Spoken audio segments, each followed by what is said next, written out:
18장을 보겠습니다. 후생경제학 테마인데요. 첫 번째 문제부터 같이 봐주시면은 사회후생의 측면에서 파레토 효율성의 개념이 갖는 의미, 그 한계에 대해서 논의하라라고 합니다. 사회후생이라고 한다면 기본적으로 우리는 그 두 가지 요소를 품고 있어요. 일반적으로 사회후생이라는 것은 그 효율성도 중요합니다. 미시경제학의 기본이죠. 효율성도 중요한데 거기에 이제 공평성이라는 측면도 실제로 고려를 해줘요. 공리주의, 롤즈, 일반적인 내시 사회후생 함수 이런 것들이 실제로 두 가지 요소를 모두 갖게 되는 것이죠. 그 롤즈는 효율성 중에서도 공평성에 조금 더 치우친 논리가 되는 것이고 공리주의는 효율성에 조금 더 포커스를 맞춘 논리가 되는 것입니다. 문제는 사회후생 함수가 일반적으로 이 가장 대표적인 걸 꺼내면은 공리주의가 있잖아요. 공리주의가 사회후생 함수를 이렇게 설정합니다. U, A 더하기 U, B요. 자, 개인의 효용함수에 기수성을 부여를 해요. 개인의 효용함수에 기수성을 부여를 해야지만 합해서 극대화된다라는 논리를 따라갈 수가 있잖아요. 일반적으로 우리는 그 앞쪽에 무차별 곡선 이론 쪽 등장했을 때에도 거의 비슷한 이야기를 계속 해왔어요. 순서만 의미가 있다. 개인의 후생함수는 순서만 의미가 있지 지금 적혀있는 것처럼 기수성을 부여할 수 없다고 하는데 미시경제학의 두 개의 테마에서 개인의 후생함수에 기본적인 기수성을 부여하는 테마가 있잖아요. 첫 번째는 폰 노이먼 모겐스탄 함수, 두 번째는 바로 사회후생 함수입니다. 물론 도출된 숫자가 2배가 되었다고 해서 사회가 2배 더 나아졌다라고 보진 않습니다. 도출된 숫자끼리는 또 다시 한번 순서만 의미가 이제 부여가 된다라고 정리를 해요. 여기서 기본적인 한계는 바로 그 부분입니다. 사회후생이라는 것이 개인의 후생함수에는 기본적으로 기수성을 부여한다라는 한계를 갖게 되는 것이죠. 불러주는 숫자는 주관적일 텐데요. 그죠? 그리고 두 번째는 이 공평성을 판단할 수 있는 지표가 사실은 좀 다양한데 이거다라는 게 별로 없어요. 10분위 분배율, 5분위 배율, 진위 개수를 통해서 이것저것 이제 판단을 많이 내리시게 되는데 기본적으로 공평성을 측정하는 방법이 별로 없습니다. 효율성은 판단이 쉽죠. 자중 손실 등으로 정밀하진 않지만 정밀성을 가정해서 판단하는 방식이 많은데 공평성을 판단할 수 있는 기준이 마땅치 않다라는 것이 한계라고 볼 수가 있습니다. 그럼에도 포기하면서 접근하는 거예요. 그런 정도 한계를 갖고 있는 걸 알면서도 포기한 채로 접근을 하는 경향이 좀 있습니다. 두 번째, 노동과 자본 두 생산 요소와 XY 두 상품, A, B 두 사람이 존재하는 생산 경제에서 효용 가는 경계 위에 한 점이 선택되면 두 생산 요소를 어떻게 배분할 것이냐도 함께 결정되는 것임을 보이라고 합니다. 문장 자체가 굉장히 간단하지만 실제로는 끌어내는 작업은 간단하지 않습니다. 기본적으로 생산 가능 곡선이라는 게 존재하죠. X, Y에서 별말 없으면 우리는 보통 바깥쪽을 향해서 이렇게 도출을 하는 걸 기본으로 잡습니다. 볼록성을 전제를 해요. 자, 얘를 우리는 생산 가능 곡선 PPC 곡선이라고 부르게 되는데 이 모든 점들이 생산이 가능하다라고 일단 출발점을 잡는 것입니다. 예컨대 A라는 점이 실질적으로 생산이 이루어진다라면은 봐요. 에저스 상자를 그릴 때에는 박스가 길쭉해요. 위로 길쭉합니다. 생산된 수량을 기준으로 박스를 그리는 것이기 때문에 길쭉하게 되고요. 이 대표적인 소비자 A와 B가 두 재화에 대해서 고른 의지를 가지고 있다라면 이러한 고른 의지는 X가 지금 생산이 적고요. Y의 생산이 많기 때문에 적은 것에 높은 가치를 부여함으로 X제와의 상대 가격이 높아질 것이다라고 예상할 수가 있죠. 그죠? 따라서 이 위에 무수히 많은 이 계약 곡선이 존재하게 되는데 상당히 가파른 채로 왔다 갔다 하는 여러 가지 효용 분배 가능점들이 존재하게 되는 것입니다.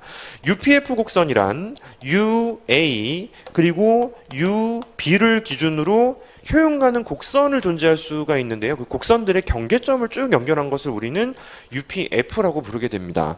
A를 기준으로 여기 있으면은 얘가 A의 원점이고 B의 원점이니까 A라고 하면 적절치 않으려나? 이제 H라고 합시다. 자, H라는 생산점을 기준으로 A와 B가 여기 있으면은 모든 것들을 B가 가지고 있는 거죠. B만 효용을 누리고 A는 효용을 누리지 않는 상태가 되고요. 계약 곡선 이를 따라서 슬슬 이렇게 이동하게 되면은 B의 효용이 감소하면서 A의 효용이 증가하는 영역이잖아요. 따라서 H를 기준으로 곡선을 도출해 봤더니 예컨대 이런 느낌의 곡선이 등장하게 되었어요. 또 다른 생산점인 I점에서는 다시 한번 또 이렇게 그 생산 가능 곡선의 그 이렇게 교점을 기준으로 교환 가능한 에지어스 상자가 또 나타나게 되는 것입니다. 이 위에서도 마찬가지로 계약 곡선이 따로 존재하게 되죠. 그죠? 근데 예상컨대 얘보다는 완만한 채로 접해 있을 거예요. 왜냐하면 X의 생산량이 조금 늘어서 희소성이 완화가 되었죠. 그죠? Y는 생산량이 조금 감소했기 때문에 Y에 부여하는 가치는 살짝 올라갈 것이라는 것입니다. 따라서 얘보다는 조금 더 완만하지만 어쨌든 이 위 어딘가에서 무차별 곡선들이 접하는 좌표들이 나타나기 때문에 이번에는 이제 H 말고 I를 기준으로는 뭐 예컨대 이런 느낌의 곡선이 나타나게 되었대요. I를 기준으로는 이런 곡선이 나타나게 되었습니다. 하나 정도만 더 해볼까요? H, I, K라고 합시다. K점을 기준으로도 에지어스 상자는 나타나게 되고 이 박스 위에서도 둘은 효용을 분배할 수 있는 가능점들이 존재하게 되죠. 따라서 이런 형태의 어딘가 계약 곡선이 만나게 될 텐데요.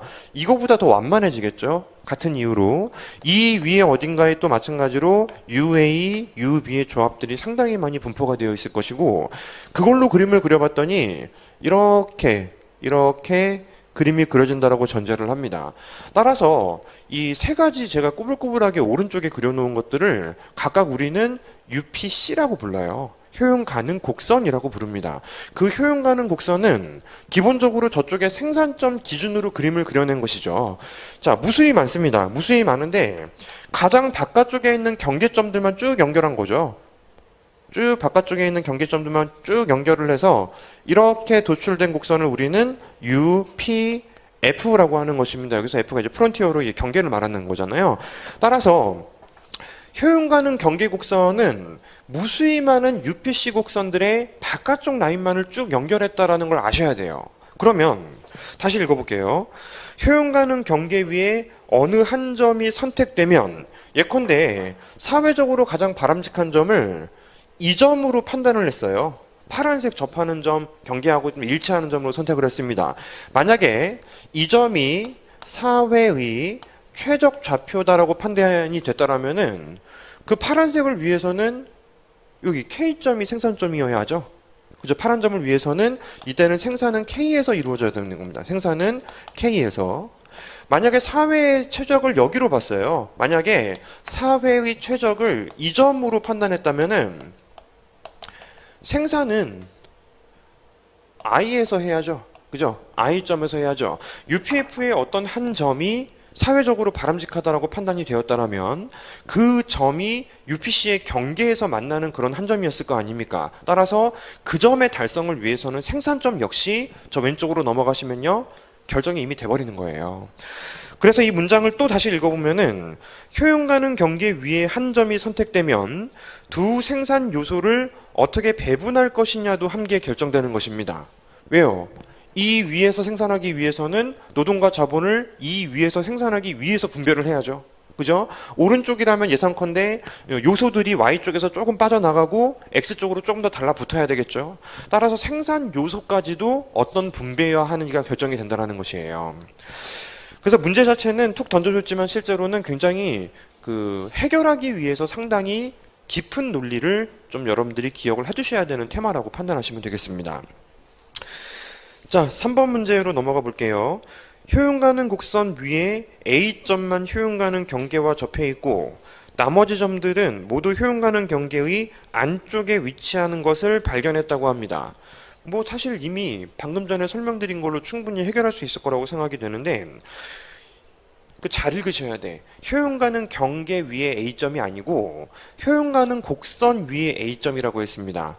예를 들면 이런 거죠. 효용 가능 곡선에서 노란색 기준으로 여기가 A다라는 것이죠. 물론 A와 B가 있지만은 문제에서 A점 바로 이 점이라는 것입니다. 그리고 나머지 점들은 경계 안쪽에 위치한다. 자, 무슨 말인지 알겠죠? 그죠? 자, 그렇다면 효용 가능 곡선 위에 A점과 다른 점들 사이에는 어떤 차이가 존재하는가? A는요, 모든 효율 조건이 만족된 것입니다. 교환의 효율 조건, 생산의 효율 조건, 종합적 효율 조건까지 모두 만족이 된 것이고 나머지 점들은 아닌 거예요. 왜? 분배를 어떻게 하는지 여부에 따라서 더 나아질 수 있는 점들이 존재한다라는 것이지 않습니까? 그죠? 따라서 A점만 모든 효율 조건, 세 가지 효율 조건 아까 정리해드린 거 모두 만족되는 것이고, A점을 제외한 나머지 점들은 효율성 조건이 달성되지 않는 것입니다. 분배를 적당히 하고 생산을 적당히 조절하면은 더 나은 점으로 이동할 수 있기 때문에 종합적 효율 조건이 만족이 안 되는 것이죠. 4번, A, B 두 사람이 존재하는 생산 경제에서 이 경제에 존재하는 모든 생산 자원을 A 한 사람에게 몰아주는 자원 배분은 사회후생의 관점에서 어떻게 평가될 수 있는가? 자, 이거 방금 전에 말씀드린 거를 조금 더 연결할 수 있을 것 같은데, A라는 사람이 모든 자원을 보유하고 있으면 파레토, 효율성을 기본적으로 만족하는데요. 교환의 효율 조건은 만족이 되는 것입니다. B의 효용이 증가하고 싶으면 무조건 A의 효용이 감소해줘야 돼요. 효용가능 경계에서 현재 달성되고 있는 좌표는 이 점이라는 거죠. 여기. A가 모든 걸 누리고 B의 효용은 제로인 상태가 지금 이 문제에서 설정되어 있다는 것인데요. 사회후생이라는 측면을 고려하게 되면은 그 점이 베스트다라고 보려면 사실 엄격한 조건이 필요하게 되는 것입니다. UPF 곡선에서 우리는 사회후생 함수를 통해 도출한 소셜 인디퍼런스 커브를 도출할 수가 있습니다. SIC 곡선을 도출하는 근거가 되는 게 공리주의의 경우는 예컨대 사회후생 함수 아까 적은 것처럼 UA 더하기 UB잖아요. 이거를 극대화시키는 것이 우리 입장에선 최선이라고 생각한다고 보는데, 여기 있으면은 마이너스 1의 기울기가 원점에서 멀어질 수 있는 이런 점을 포기하게 되는 거 아닙니까? 그죠? 따라서 모든 사람들이 하나를 다 이제 재화를 가지고 있으면은 교환의 효율 조건은 만족이 될 수 있어도 사회 가치관이 반영이 안 되기 때문에 사회후생함수 측면에서는 분배의 형평성에 문제가 있다라는 이야기를 할 거란 말입니다. 그죠? 따라서 얘는 효율성은 오케이. 효율성은 뭐 괜찮아. UPF 위에 있으니까. 그죠? UPF라는 거는 기본적으로 모든 효율 조건이 만족이 되는 것이군요. 근데 분배 효율성 조건은 안 돼요. 이 정도로 이제 기억해 두시면 될 것 같습니다. 5번째, 롤즈적인 사회후생 함수를 통해 효용 가능 경계 위의 가장 바람직한 점을 선택한다면 어떤 분배를 달성할 것이냐. 자, 롤즈. 사실상 뭐 이어서 필기하는 느낌입니다. 롤즈의 사회후생 함수는 최소 극대화 원칙이라고 하거든요. UA와 UB를 기준으로 미니멈의 이 사회후생 함수를 설정하게 됩니다. 마치 레온티에프 형태처럼요. 이제 소셜 인디퍼런스 커브도 니은자 모양이 나타나게 될 것이고, A와 B가 같은 효용을 누리는 것이 최적이죠. 한 사람이 조금 더 누리면은 그 사람에게 분배하면서 반드시 필연적으로 반대쪽에 후생이 떨어지면은 사회 후생도 떨어지는 것이기 때문에 그렇습니다. 따라서 롤즈의 경우는 조그맣게 그리세요. 어떠한 UPF 곡선을 가정한다 하더라도 이 45도선에서 소셜 인디퍼런스 커브가 이렇게 설정되어야 한다라고 주장을 하게 될 것입니다. 6번, 단순한 공리주의적 사회후생 함수죠. 얘를 보고 우리는 가산형 사회후생 함수라고 합니다. 공리주의자의 사회후생 함수 중에서도 그냥 UA 더하기 UB로 설정되어 있는 형태를 우리는 가산형이라고 불러요. 가산형 사회후생 함수라고 부르는데, 그러면 얘는 그 바람직한 점을 선택한다고 했을 때 효용 가능 경계에서 완전히 평등한 분배가 성립이 돼버렸어요. 사실 공리주의자들은 평등에 대해서 크게 관심이 없습니다. 물론 특수한 전제가 이제 깔리게 되면은 여러분들 경제학에서는 안 배우세요. 재정학이라는 과목에서 이제 배울 수 있는 공리주의 아이디어가 하나 더 추가가 될 수는 있는데, 경제학에서만큼은 그렇게 따지진 않습니다. 자, 공리주의자들은 예상컨대 UPF 곡선이 이런 식으로 치우쳐져 있으면은 소셜 인디퍼런스 커브의 기울기가 마이너스 1이잖아요. 마이너스 1을 최대한 원점에서 보내면 이런 점? 이런 점. 그러니까 B가 조금 더 많이 가져도 괜찮다라는 거예요. 그죠? 근데 반대로 생각해보면은 A도 마찬가지입니다. 극단적으로 만약에 이런 느낌의 이 UPF 곡선이 존재하게 되면은 마이너스 1을 최대한 멀리 보내서 A가 상당히 많이 가지고 있어도 괜찮겠다. 이런 점들을 찾을 수가 있게 되는 것입니다. 근데 이 문제처럼 UPF에서 가장 원점으로 멀리 보내는데 완전하게 평등이 이루어졌다는 것은 우연이에요. 우연입니다. 이 45도 선에서 UPF 곡선의 가장 바깥쪽에 위치하는 점이 이제 공리주의자들의 최적 좌표가 되었다는 것은 예컨대 이런 점에서 정점을 찍고 떨어지는 UPF, 그렇게 되었다라는 것이죠. 우연입니다. 우연입니다. 그 점을 찾으려고, 평등한 점을 찾으려고 기울기를 바깥으로 이제 마이너스 1 직선을 보낸 것이 아니고, 보내고 나서 보니까 우연히도 똑같이 일치하는 점이었다라는 게 기본적으로 지금 여기서 그리셔야 되는 그래프와 설명이 되는 것입니다. 굉장히 특수하죠. 특수한 경우입니다. 7번 문제로 넘어가 볼게요. 소인국이라는 나라에서 A, B 두 사람이 살고 있으며 쌀과 옷의 총 부존량은 X바 Y바로 주어져 있습니다. 그런데 이 나라의 효용 가능 경계는 다음과 같은 특징을 갖습니다. 두 사람이 최대한도로 누릴 수 있는 효용의 합은 100이에요. 두 사람의 효용은 항상 1대1의 비율로 맞바꿔질 수 있습니다. 오랜만에 나왔네요. 오랜만에 한글을 기호화하자라고 제가 강조했던 그 표현을 할 수 있는 문장이 나왔습니다. 두 사람이 현재 맞바꿀 때 1대1의 이 비율로 바꿀 수 있다고 봐요. 그러면 이렇게 표현하면 될 것 같네요. U의 UB 평면이죠. U의 UB 평면에서 DUA분의 DUB가 접선의 기울기를 말합니다. 근데 어떤 곡선에서? UPF에서요. UPF. 효용 가능 경계를 기준으로 항상 1대1로 맞바꿀 수 있다는 건 이게 마이너스 1이라는 것이죠. 그죠? 문장을 기호화하는 작업은 상당히 의미가 있어요. UPF 곡선은 기울기가 마이너스 1, 2 위에서 나타나는 것이죠. 정말 독특합니다. 정말 독특해서 이제 그림을 그리기 위해서는 원래 접선의 기울기 함수가 필요하거든요. 접선의 기울기 함수는 보통 수식으로 도출하는 게 일반적인데 지금은 문장으로 제시를 해줬을 뿐이라는 것입니다. 따라서 기울기 마이너스 1. 자, 이게 바로 UPF죠. UPF 곡선은 기울기가 마이너스 1인 직선이라는 것입니다. 두 사람이 합의한 사회 효용 함수는 EUA 플러스 UB입니다. 무슨 수로 합의를 했는지 모르겠지만 예상컨대 A가 좀 힘이 센가 봐요. 그리고 사회에서 이런 식으로 앞에 있는 가중치가 1대1이 아니고 다르게 되면 가산형 사회후생함수가 아니게 돼요. 가중합 사회후생함수라고 이야기합니다. 가중합 사회후생함수. 그래서 지금 이 케이스처럼 뭐 꼭 숫자가 정해져 있는 것은 아니고요. 1대1이 아닌 경우에 일반적으로 우리는 가중합 사회후생함수라고 이야기를 하게 됩니다. 자, 그러면 두 번째 또 필요한 기호가 있죠. 어차피 이 사회후생함수가 가장 원점에서 멀리, 즉 커지는 점을 찾을 것이기 때문에 두 번째 여기로부터 DUA분의 DUB, 즉 사회후생함수의 접선의 기울기를 찾습니다. 보통 이제 볼록성을 전제하면 함수의 형태로 나오는데 지금은 직선의 형태로 나오죠. 얘만 놔두고 넘긴 다음에 이 앞에 붙어있는 마이너스 2가 바로 접선의 기울기 함수가 되는 것입니다. 자, 이런 형태를 가산형이 아니고 가중합 사회후생함수라고 부른다는 것도 기억해 두셔야 되겠죠. 가산형이 아니고요. 그럼 이제부터는 그림놀이에요. 이 위에서 분배를 해야 되는데 기울기가 마이너스 2인 직선이 이런 점에서 원점에서 가장 멀지 않죠? 여기로 가야죠. 그 가산형 사회후생함수 역시 마치 선형 효용함수처럼 소셜 인디퍼런스 커브가 설정되면서 원점에서 가장 멀리 가야 되고 A가 모든 걸 누려야 되겠다라고 이제 균형이 나타날 수도 있어요. 그래서 모든 공리주의자들이 분배를 하는 과정에서 뭐 무조건 한 사람이 모두 다 가져야 된다고 말하는 것은 아닙니다. 그러니까 주어진 상황에 따라서 이런 식으로 B는 누릴 필요 없어. A가 모든 걸 누려야 돼 라고 말하는 사람도 있고, 그 방금 전의 문제처럼 우연의 일치이지만 원점에서 가장 멀리 보내다 보니 분배가 굉장히 공평한 곳에서 달성이 될 수도 있는 거예요. 그죠?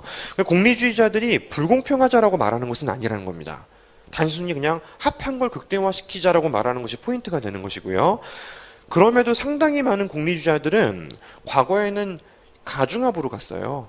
귀족은 곱하기 4, 뭐 천민은 곱하기 0.5 이런 식으로 가버렸어요. 그러다 보니 이제 분배도 조금 더 이제 한쪽으로 조금 이제 불공평한 상태를 많이 선택을 시켰었는데 공리주의자들 중에서도 공평한 점이 최적이다라고 말하는 학파들도 있습니다. 근데 그 방식은 방금 말씀드린 것처럼 경제학에서 배울 필요는 없어요. 재정학에서 배우시면 됩니다.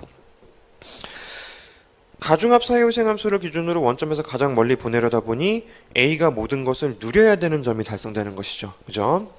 8번. LO의 불가능성 정리 때문에 후생경제학의 기반이 송두리째 무너져 버리게 되었다는 주장의 타당성에 대해서 논의하라는 것인데, 일단 먼저 답부터 말씀드리면 아니에요. LO의 불가능성 정리 기억나시죠? 그지? 혹시 문제만 풀고 오신 거 아니죠? 문제도 혹시 안 풀어보고 오셨어? 교과서 읽어보고 오셨죠? 뭐 좋아요. 어쨌든 그래요. 뭐 이행성, 뭐 완비성 이런 거 있었어요. 그리고 그 무관한 선택 대안으로부터의 독립 이런 거 있었죠. 파레토 효율성 기억나시죠? 비독재성 기억나시죠? 그죠? 보편성 기억나시죠? 실제로 LO의 불가능성 정리는 있는 거 없는 거 다 때려 박았다는 거예요. 너무 엄격하다는 것입니다. 그러다 보니 그 어떠한 투표 제도도 LO의 불가능성 정리를 피할 수가 없어요. 하나 또는 두 개가 위배가 되고요. 어떠한 사회후생 함수도 LO의 불가능성 정리를 피할 수가 없다라는 것입니다. 그래서 LO가 이게 실질적으로 진리가 돼버리면 사회후생 함수를 논의하는 것 자체가 의미가 없어져 버린다고 보는 거예요. 많은 경제학자분들은 LO의 불가능성 정리가 기가 막히게 잘 맞아 떨어진다라고 인지를 하더라도 너무 엄격해서 큰 의미가 없다라고 합니다. 그러니까 아무것도 하지 말라는 거야? 사회후생 함수 판단하지 말라는 것입니까? 계산 문제 출제하지 말라는 거예요? 경제학 시험 보지 마요? 굉장히 의미가 없고요. 너무 엄격하기 때문에 특히 경제학자들이 공격하는 건 바로 무관한 선택 대안으로부터의 독립이에요. 아니 새로운 대안이 들어왔고 제3자가 태어났고 실제로 그런 상황에서 사회적인 어떤 이 변화가 발생하는 것이 무슨 문제냐는 것입니다. 무관한 선택 대안으로부터의 독립은 새로운 선택 대안이 들어오더라도 기존의 대안들끼리는 순위가 바뀌어서는 안 된다는 것이에요. 그렇죠? 근데 아닐 수 있지. 예를 들어서 이제 어떤 공원이 하나 들어서기로 이제 결정이 되었는데 예전에는 이게 이제 좀 규모가 작고 적당히 좀 쉴 수 있는 공원이었고 좀 규모가 적당히 컸었는데 얘가 더 좋았단 말이에요. 사람들이 선호할 때. 근데 더 큰 게 들어왔으면은 에이 저건 싫다. 이거 아니면 작게 이용할 수 있는 걸 활용하게 되면 둘의 순위가 바뀌어버리죠. 이게 안 된다는 거예요. 이게 무관한 선택 대안으로부터의 독립입니다. 이제 조카가 태어났어요. 조카가 태어나서 다시 한번 투표를 붙여봤더니 기존에 있던 순위가 바뀌었어요. 그게 무슨 문제야? 새로운 사람이 들어왔으면은 기존의 선택 조합도 다시 순위가 바뀔 수도 있는 거 아닙니까? 이거를 집어넣어서 되도 않게 되었다라고 경제학자분들이 굉장히 많이 비판을 하세요. 무너져 버린 건 아니고 너무 엄격하고 특히 이제 IIA 조건이라고 하지 않습니까? 무관한 선택 대안으로부터의 독립은 이거는 LO가 무언가 이제 아무것도 피할 수 없게 그물망을 친 것이지 경제학적으로 큰 의미가 부여되어서는 안 된다라고 이야기를 합니다. 근데 LO의 불가능성 정리 자체가 뭐 중요하지 않다라는 건 아니에요. 흥미로운 거죠. 흥미롭다. 이거 다 걸리네. 다 안 되네. 뭐 예컨대 북한은 비독재성 바로 가죠. 그죠? 롤즈는 어떻습니까? 롤즈는 누구 따라가자는 거예요? 사회가 무슨 생각을 하건 낮은 효용을 누리는 사람 쫓아가자라는 거 아닙니까? 이 사람이 10이고 이 사람이 20이면 이 사람 신경 쓰지 말고 이 사람만 쳐다보자는 거 아니에요. 이 사람이 오케이 하는 쪽으로 결정 내리자라는 거 아닙니까? 비독재성 위배예요. 따라서 모든 사회효생 함수가 LO의 불가능성 정리를 피할 수는 없지만 피할 수 없다고 해서 그 기존의 논리를 다 부셔버릴 필요는 없다라는 거지. 너무 엄격했기 때문이에요. 자, 그래 다시 한번 또 LO의 불가능성 정리를 한번 쭉 읽어보는 시간을 가지면 좋겠습니다. 암기하셔야 돼요. 어쩔 수 없어요. 다 암기하시고 얘는 이래서 걸리고 쟤는 저래서 걸리고 이런 논리들을 계속 언급을 해주셔야 됩니다. 9번 영민이와 지수가 살고 있는 동산에 하늘로부터 일정한 양의 과자와 아이스크림이 떨어졌는데 이를 효율적으로 배분하는 과정을 그림에 의해 설명하라. 요거는 사실 그 17장에 나와야 되는 문제가 아닌가 싶어요. 가만히 어디에서 분배가 되더라도 계약 곡선 위로 올라간다라는 게 후생경제학 제1정리이지 않습니까? 따라서 예컨대 얼마나 떨어졌는지 모르겠는데 총 떨어진 개수가 이만큼이라고 보고 먼저 주순 사람이 임자라면은 무수히 많은 분배 가능점들이 존재하게 되는 것이죠. 근데 다시 한번 둘은 이제 주서서 효율적으로 교환을 하게 된다는 것입니다.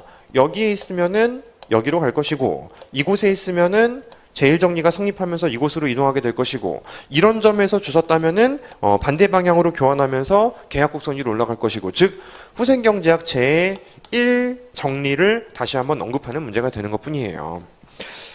따라서 그 계약곡선 위로 올라가게 되면서 후생경제학 제1정리가 성립될 것이다라는 게 기본적인 논리가 됩니다.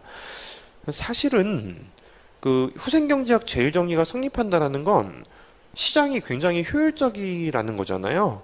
그죠? 또 경제학에서 가정하는 정답이 실전에서는 실제로 정답이 아닌 점에서 균형이 될 수도 있죠. 따라서 경제학에서만 가능한 일이고, 그렇기 때문에 실제로 현실 경제에서 시장 실패라는 단어가 이제 다음 챕터잖아요. 정말 중요한 챕터죠.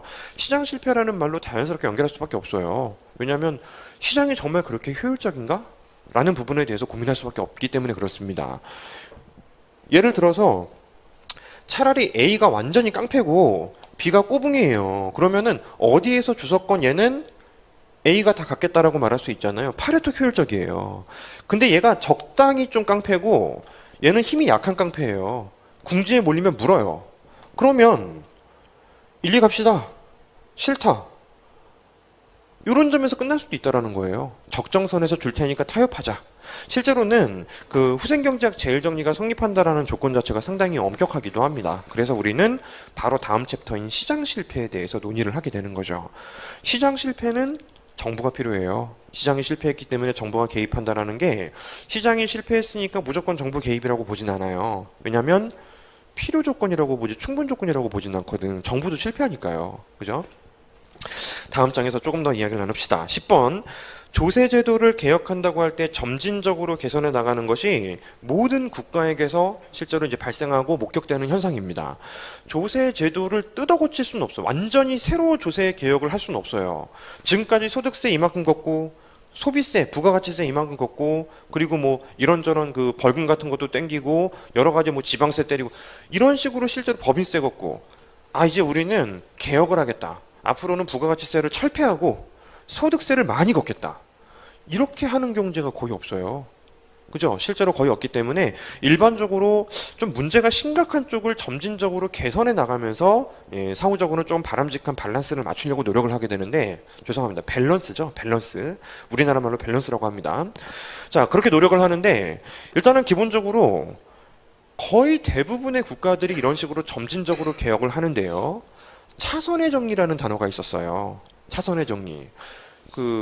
차선의 정리가 뭐죠? 좀 쉽게 표현하면은 왜곡의 개수가 후생이 효율성의 기준이 되지 못한다라는 거죠. 왜곡의 개수가 효율성의 기준이 되지 못한다라는 것입니다. 왜곡의 개수가 많으니까 그게 더 비효율적이다. 이렇게 말할 수 없다라는 거예요. 또 어렵게 표현하면 이렇죠. 완전히 효율성이 달성되는 점과만 비교를 하게 되는 거지 그렇지 않은 것들은 비교를 할 수가 없다라는 근데 좀 어려운 표현 쓸 필요 없어요. 여러분들이 전달이 제일 쉬운 걸로 가시면 돼요. 왜곡의 개수가 효율성을 판단하는 기준이 되지 못한다라는 게 차선의 정리입니다. 최선만 존재한다라는 거죠. 차선끼리 뭐 줄 세우는 거 의미가 없어요. 그러니까 만약에 정부 입장에서는 이것도 문제고 이것도 문제고 이것도 문제인데 요거 문제 하나를 해결했다고 해서 전체적으로 나아졌다고 볼 수가 없는 거예요. 문제의 개수가 3개니까 하나를 없애버렸어? 2개만 남았으니까 우리는 좋아졌구나. 그게 아니라는 것입니다. 따라서 차선의 정리에 따르면 이 점진적인 조세의 개혁은 사실상 잘못된 방향으로 갈 수도 있어요.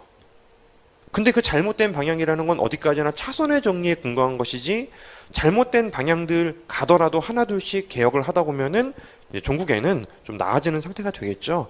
그래서 차선의 정리를 들이밀면은 아무것도 못해요. 그죠? 아무것도 못합니다. 차선의 정리는 기본적으로 경제학에서 이제 어떤 문제 상황이 주어졌을 때 지금 이 상황이 차선의 정리 꺼내야 되는 상황이구나. 이렇게 실제로 활용이 됩니다. 그 문제에서 차선의 정리를 설명하고 이런 식으로 안 해요. 안 가르쳐줘. 근데 꺼내야 돼. 안 꺼내면 감점 2점이에요. 차선의 정리가 기본적으로 문제에서 예컨대 뭐 첫 번째 콜라에만 과세하는 경우, 두 번째 사이다에도 과세하는 경우를 비교하라. 이거 차선의 정리구나. 꺼내야 되는 거예요. 조세도 마찬가지라는 것입니다. 개혁 시 후생이 감소할 가능성이 있어서 차선의 정리에 따르면은 개혁한다고 해서 그쪽만 나아졌다고 해서 전체가 나아졌다라는 보장은 없다라는 거. 언급하셔야 된다는 얘기예요. 조세가 존재하는 것 자체가 왜곡인데요, 그죠? 조세가 존재한다는 자체가 왜곡이기 때문에 거기서 뭐 살림살이가 조금 더 한쪽에서 나아졌다고 전체가 나아진다는 보장은 없다라는 것입니다. 그래도 포기하진 않죠. 우리가 그냥 다른 거 신경 쓰지 말고 여기서만 나은 선택을 한번 골라보자. 뭐 이런 이야기를 좀 많이 나누죠. 11번. 우리나라의 지난 몇십 년 동안의 발전 과정이 성장을 위한 효율성의 추구에만 몰두한 나머지 공평한 분배를 소홀히 했습니다. 이런 비판을 하는 사람들이 어느 점으로 가고 싶은지 이야기하고 싶대요. 12번. 파레토 효율적이긴 하지만 사회적인 관점에서 보아 아주 바람직하지 않은 자원 배분의 예를 하나 보이고 그것이 왜 바람직하지 않은지 설명하시오. 같은 문제입니다. 똑같은 문제예요. 이게 실제로 서술할 때 조금 방향이 달라져도 어차피 같은 문제입니다.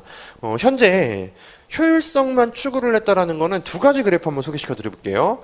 UA, UB 평면에서는 UPF 곡선이라는 게 존재합니다. 여기서도 판단을 내릴 수가 있어요. 두 번째는 그냥 효율성 그 자체하고 공평성 그 자체를 이렇게 축으로 나타내는 그래프도 있어요. 근데 일반적으로 얘도 바깥을 향해서 볼록하대요. 왜냐면 대단히 공평한 경제, 사회주의에서 약간의 소유권만 인정을 해줘도 효율성이 미친 듯이 올라간다는 거예요. 조금만 떨어뜨려줘도 사람들이 정말 벌떼처럼 일을 한다는 것입니다. 근데 상당히 효율적인 경제에서는 아무리 공평성을 조금 더 올려줘도 그거는 사실 효율성의 증가가 아주 크지 않겠죠. 일반적으로 여러분들도 그래요. 내가 이제 누릴 만큼 누렸으면은 더 이제 공평성을 포기하고 더 줄게라고 한다고 막 엄청 일을 할 수는 없다라는 거죠. 예를 들어서 현재 나의 소득이 월 10만 원이에요. 근데 정부가 이제 1년 동안 소득세를 안 걷겠대요. 엄청 일해야 됩니다.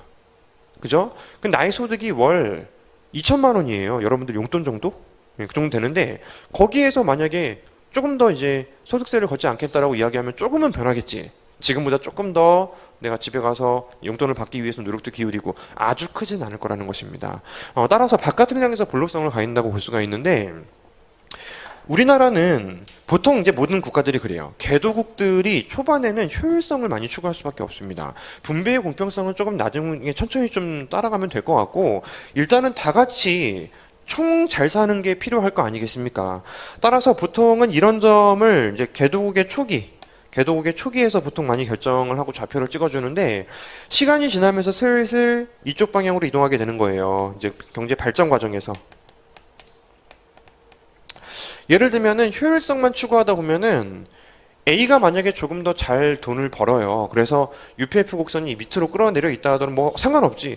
가만히 놔두면 효율성만 추구하는 거니까 이런 상태라면은 여기로 갈 것이고 A가 잘 벌면은 여기로 가는 상태를 막지 않겠다라는 것입니다. 즉 후생경제학 제1정리만을 위해서 정책이 이루어질 수밖에 없어요. 근데 시간이 지나면은 야 우리가 내시사이온세함수를 꺼내봤더니 사실은 이런 점이 최적이었다라고 보는 거예요. 그러면 뭘 해야 돼? 재분배를 해야죠. 그리고 다시 한번 또 그 점으로 갈 수 있도록 노력을 기울여야죠. 제2정리가 발전 그 이후부터 조금씩 필요하게 되는 것입니다. 따라서 이제 발전 초기에는 후생경제학 제1정리를 일반적으로 따라가는데 어느 정도 성장이 되면은 공평성에 좀 관심을 가지면서 이제 일반적으로 좀 발전보다는 이제 분배에 조금 더 신경 쓰는 경제가 돼요. 재정학에서는 쿠즈네츠의 U자가설이라고 표현하기도 합니다. 그냥 못 살다가요. 경제 한번 성장시켜보자 하면 분배 쪽이 엄청 떨어지다가 어느 정도 시간이 지나면 다시 원래대로 돌아와서 분배에 관심을 갖게 되는 것입니다. 즉 경제가 발전을 하는 과정에서는 발전하기로 한 순간부터는 살짝 그 공평성이 좀 포기가 되는 거예요. 발전이 한참 진행될 때 더 떨어져요. 그리고 시간이 지나면은 이제 좀 살만하니까 좀 올라오고요. 어느 정도 다시 국가가 뭐 GDP 3만 불 가면은 이제 거기서부터는 분배 쪽에 조금 더 관심을 갖게 되는 것입니다. 일반적으로 지금 성장하고 있는 국가들이 못 사는 사람들이 많이 못 살고요. 또 선진국이라고 불리는 국가들은 어느 정도는 분배의 형평성을 좀 많이 고려를 하죠. 그죠? 그 11번과 12번은 같은 문제입니다. 13번 효율성과 공평성을 동시에 고려해 가장 바람직한 배분 상태를 찾아내는 과정에서 가장 어려운 부분이 무엇인지 설명해봐라. 이게 뭐 다 말한 것 같은데? 그쵸? 공평성을 측정할 수 있는 지표가 많지 않아요. 그러니까 모든 사람들이 똑같은 소득을 누린다? 단순하게 그렇게 볼 수는 없습니다. 그건 사회주의예요. 어느 정도 공평성을 만족하는 것이 최적일지 판단하는 게 지표가 마땅치 않다라는 거. 똑같은 이야기를 하게 되었죠. 두 번째는 또 뭐가 되겠습니까? 아까는 제가 이제 개인의 사회후생함수, 개인의 후생함수의 기술성이 문제라고 했는데 지금은 다른 게 무슨 사회후생함수를 기준으로 볼 거냐는 것입니다. 가치관의 다양성, 롤즈로 갈 것이냐, 공리주의로 갈 것이냐, 내시 사회후생함수로 갈 것이냐, 내시 사회후생함수라 하더라도 어떤 계층별로 가중치를 둘 것이냐, 분명히 문제가 있죠. 따라서 실제로는 이 공평성을 측정하는 것이 상당히 어렵고요. 두 번째는 그 가치관 자체가 사회별로 너무 차이가 나기 때문에 어떠한 사회후생 함수를 선정할 것인지에 대한 문제가 기본적으로 발생할 수 있다는 것입니다. 그래서 우리가 기본적으로 이제 효율성만 고려를 하는 것이 미시경제학의 대부분인데, 이제 드디어 공평성에 대한 이야기가 처음 나오고 이쪽에 대해서 관심을 또 체크를 하셔야 되는 테마가 이쪽 테마입니다.